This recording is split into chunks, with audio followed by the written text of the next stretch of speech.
Okay, I've got Ross McCubbin from team the Mad Huey's Heritage, uh, champion team from the 2023 Flathead Classic. Congratulations, Ross. Thanks very much, Craig. Fantastic event. Fishing with good mates of yours, Benny Job and Brad Job. Tell us a little bit about how your 3 days unfolded. Now, your 132 fish, that's good numbers. That's averaging, what's that, 45 roughly a day or something like that. So that's fantastic. Yeah, it was a bit of a different comp, but we'd sort of pre-fished a little. Well, I fish a lot all the time anyway, but we sort of never ever really probably fished down the southern end in the Classic big time. We're usually up the northern end. Yeah, so we'd sort of noticed a lot of fish around the flats at Crab and up towards Efferon, Sovy and up towards Browns. There was a lot of numbers of those sort of 40 to 55, 60 centimetre fish. And Benny had been fishing at the Seaway and doing fairly well. So we thought, for the first day, well, we'll start off at the Seaway on the high tide and then fish the flats and up towards Browns and Crabs and all that and see what eventuates. Like, the good thing about Brad, Benny and I is we are a very flexible team. So we're happy to troll, we're happy to fish the deep, we're happy to cast the flats. So as with a lot of tournaments these days, you can't really go out with a set plan. So we had 2 or 3 or 4 things that we think might have worked. And, you know, if 1 or 2 of them work, you can make hay. But, you know, we sort of started off at the Seaway and the bite wasn't on there. We caught one probably 55 and there wasn't much being caught. So then we started moving to the flats and looking there for those 40 to 55 centimetre fish. And we were chatting before around that, saying that in today's environment and with so many boats and so many good fishermen, you do need that real adaptability and that ability to go, because you might go to a spot and there's someone there, all of a sudden you've got to be able to think on your feet and go, okay, what's our next plan, and move on and do that. Yeah, well, definitely, you know, when I'm doing my charters and teaching people, you know, a lot of people might think, oh, there's, you know, you know a spot, you're going to go there and catch fish, but every day on the water is different. You have different winds, different tide conditions. The water and bait qualities are always different, so you've got to be just sort of a little bit aware. And, you know, that's sort of why we like trolling a bit, because if you're not sure about an area and have a quick troll through and start catching a few fish, well, it gives you a lot of confidence. But, you know, there's probably not as many good trolling teams these days as there used to be in the early days. And a lot of the boats that are set up with large, big motors to go around the spots aren't the best ideal boats to troll. So we sort of have the opportunity to use a bigger boat and go faster and go in a lot of areas, but we sort of suspected it might have been a trolling comp. So, you know, my boat with the low idle, low sides is excellent for trolling.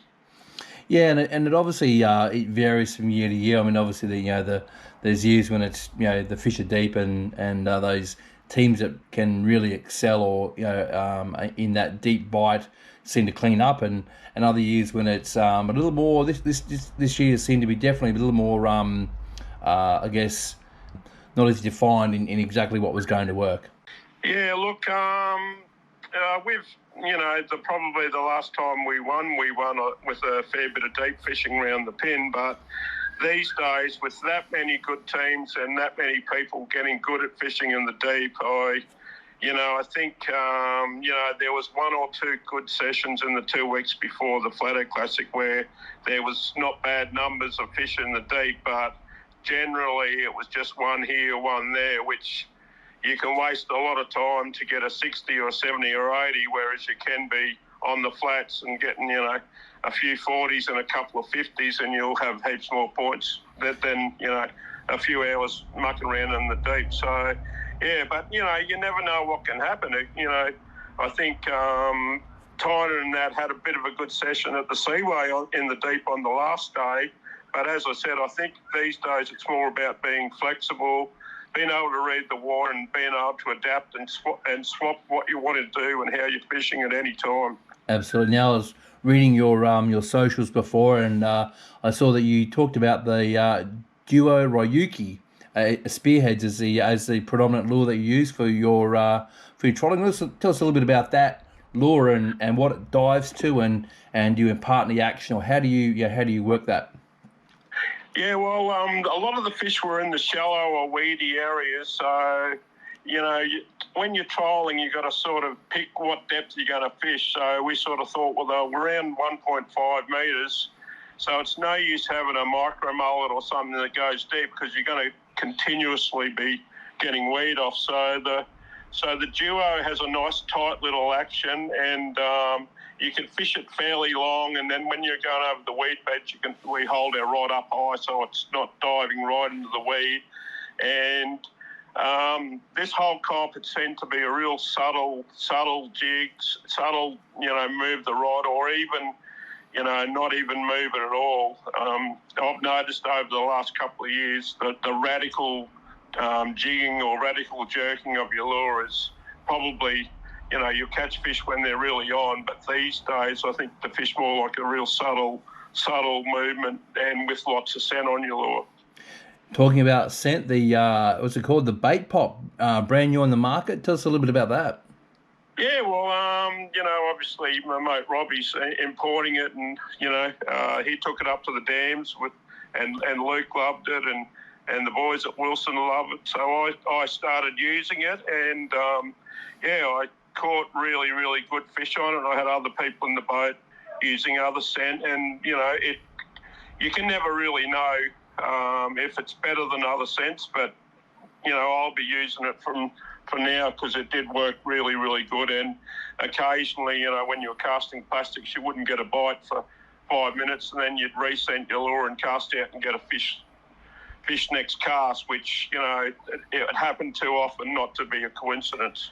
And sometimes when those fish are finicky, that scent can just be that difference in sort of stimulating a bite or not getting a bite. So yeah, it's interesting. It's a great discussion point amongst anglers, to scent or not to scent. So the other point I'll talk about there is you had the two different sizes, you had a 50 mil and a 70 mil. How did you rotate that? Did you have the different sizes running it at all the time, or did you in certain parts of tide run the larger one, or how did you do that?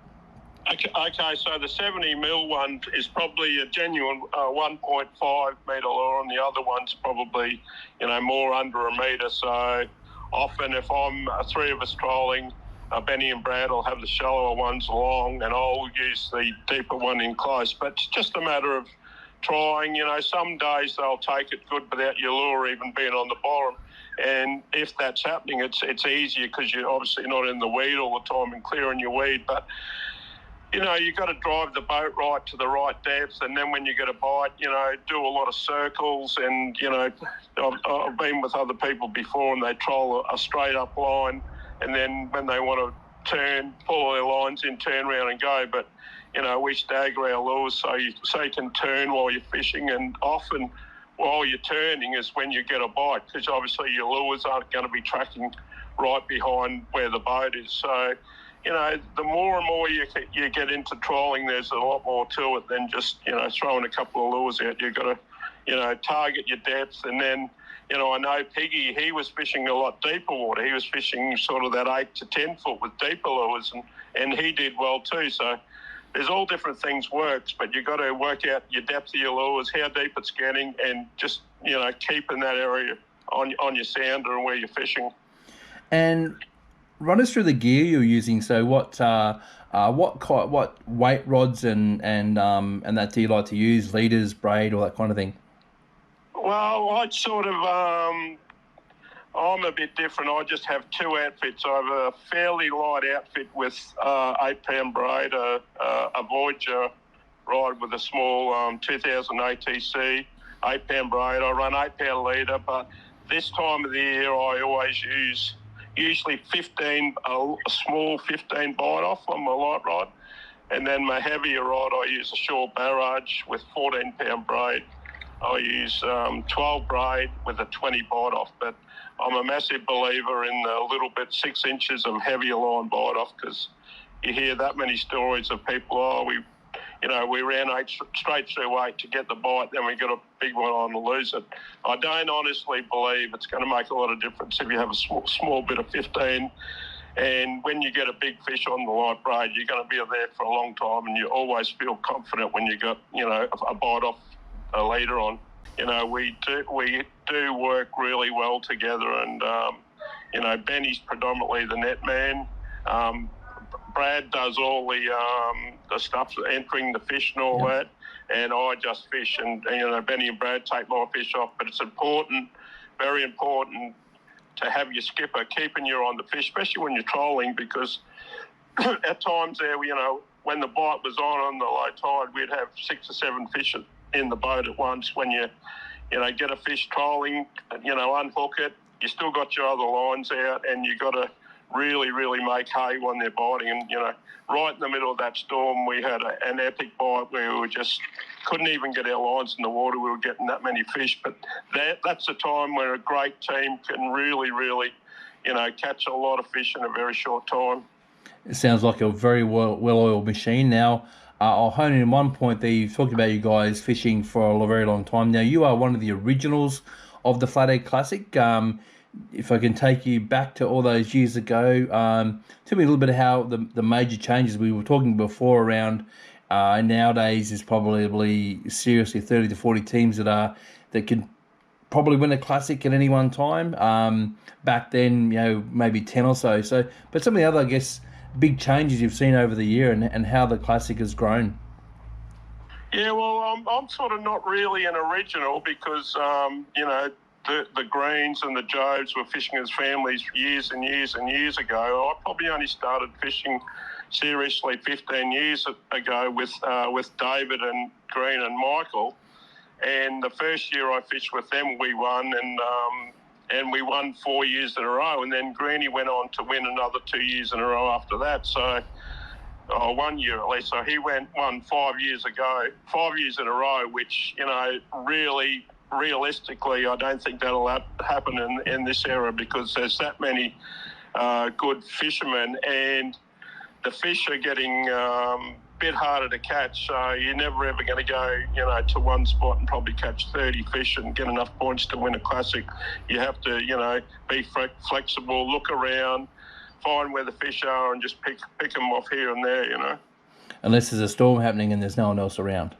Yeah, well, it sort of played in a bit of luck for us, because at Crab Island it was definitely bad. It was definitely, a good 30 knots, and there was lightning and rain. But talking to everyone, at the pin you couldn't even fish at all. So we were in a spot, and we actually anchored because we couldn't hold where we were with the electric. And the worse the storm was, the harder the fish came on. It was just absolutely unbelievable. But, Brad and Benny were having a hard job processing the fish with all the rain on their phone screens. And it was, we just couldn't, it was like a surreal. We just couldn't believe. And we didn't actually know how many fish we caught. We didn't know anything. We just, at the end of it, we just said that, did that really happen? Was there that many fish in that bad of conditions? Yeah, and I guess it was a choice. I know, once again, we went to Tipplers, and it was probably 20 plus teams just sort of sitting it out because it got pretty nasty in there. It was way worse at the pin. Like, as I said, it just played in our hands. It was bad at Crab Island, but it wasn't unfishable. But and that so then after the first day, Tommy and the Nomad boys had a really good day. They were 1,000 points ahead, so it's always a bit. It's a long way. It's a lot of points ahead in a Flathead Classic. So we sort of, you sort of get disheartened, and maybe. And then the start of day 2, we had a real slow start, and you're sort of half thinking in your mind, well, we might be fishing for 10th or something like that. But then when we had that epic afternoon, and then going into the last day, we were 300 points behind. It's like, oh well, this could be all right. But then you always think, well, Tommy and the Nomad team are such a good fisherman that, we'd have to get 300 points more than him, and we're all fishing in the same area. So it was sort of a bit of a surreal that we did get enough to beat them. But, we had a bit of a plan on the last day. didn't look at our phones or anything, look at the scores, anything like that. A few people text during the day and said, "Oh yeah, you're winning," and we thought, well, it doesn't matter what you do. You just have to go and fish the last day and see what happens. So Tommy definitely caught a lot of fish the last day, but it was just unlucky that they got a lot of undersized ones. So, I caught 4 fish in the last 15 minutes, which was probably the difference between, winning and coming second. And the other thing too was we had the app.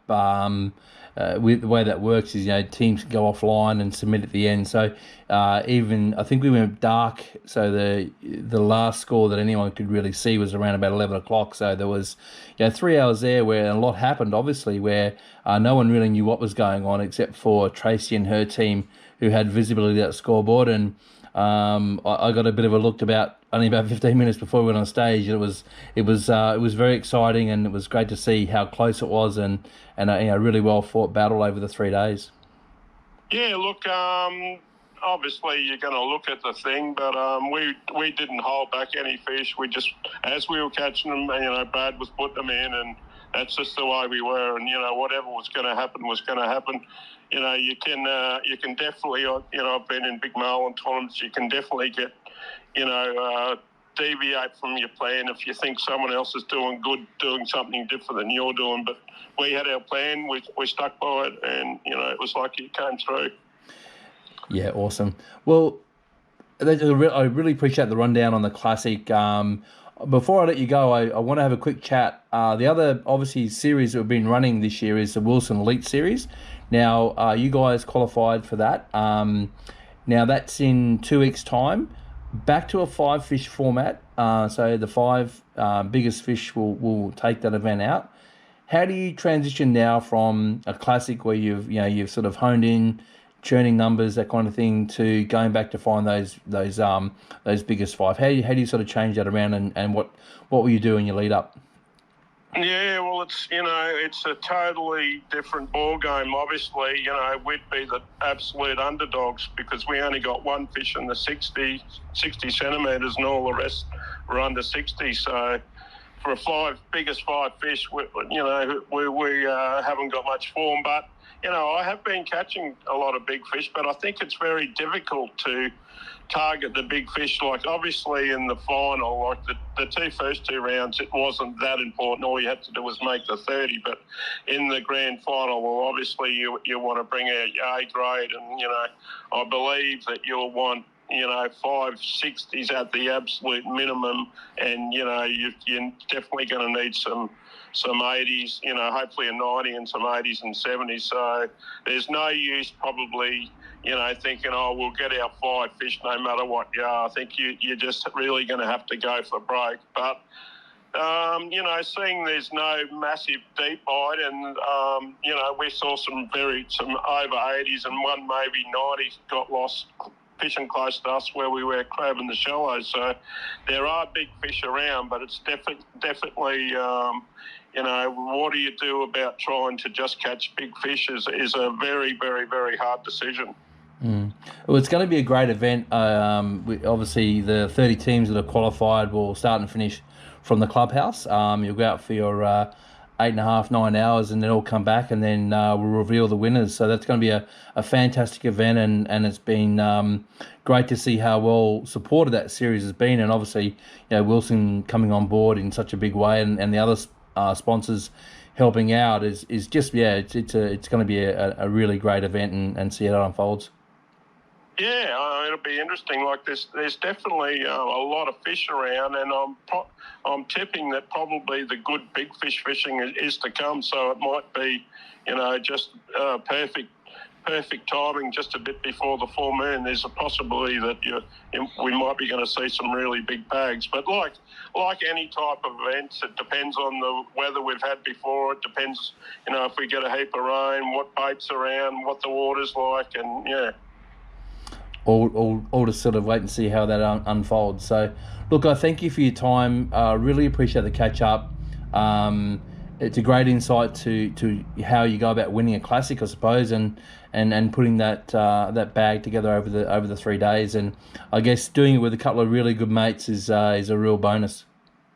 It definitely was. But, it just proves, I really think that, the flexibility, like on the last day, could hardly catch a fish trolling, and we went back to casting. But, and then, you get disheartened because you don't get a fish for 3 hours, and all of a sudden you catch 30 fish in an hour and a half. You just, if you're out there trying hard, doing all the right things, we talk about it all the time, run things off each other. What do you think about this? And work as a team.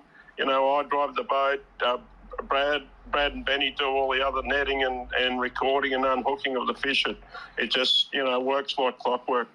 Awesome. It's, so thanks again. Look forward to catching up for the final, and and passing our congratulations to Ben and Brad when you see them. I'm sure they'll love to hear this interview and how you put it all together. Yeah, thanks a lot. Thanks obviously to the Sport Fishing Club. I've been a member since I was 14 years old and got my junior masters, and probably still got a fair few Australian records in there. So it's definitely Sport Fishing Club's definitely a great way to start fishing. Absolutely, and it's the classic is the cornerstone of the club, and I guess probably a good chance to give Bruce Anderson and the rest of the committee a big shout out. I know Brucey works tirelessly on it this year. I mean, the amount of work he did in getting all that, pulling it together was just incredible. So we appreciate that very much. All good. Thanks a lot, Craig. All right. In the background of our chat today, I'm going to put some photos from the event that were taken by Gerry Nicholls. Obviously, Gerry is the official photographer for the event, and I'll give Gerry a big shout out for his work and how he captures the event so well and all the and puts it all together. Yeah, he does a great job. All the photos are really, really good. Yep. So we will listen to how you've won the classic, but we get to sort of see all of Gerry's handiwork. So great stuff, Gerry. All good.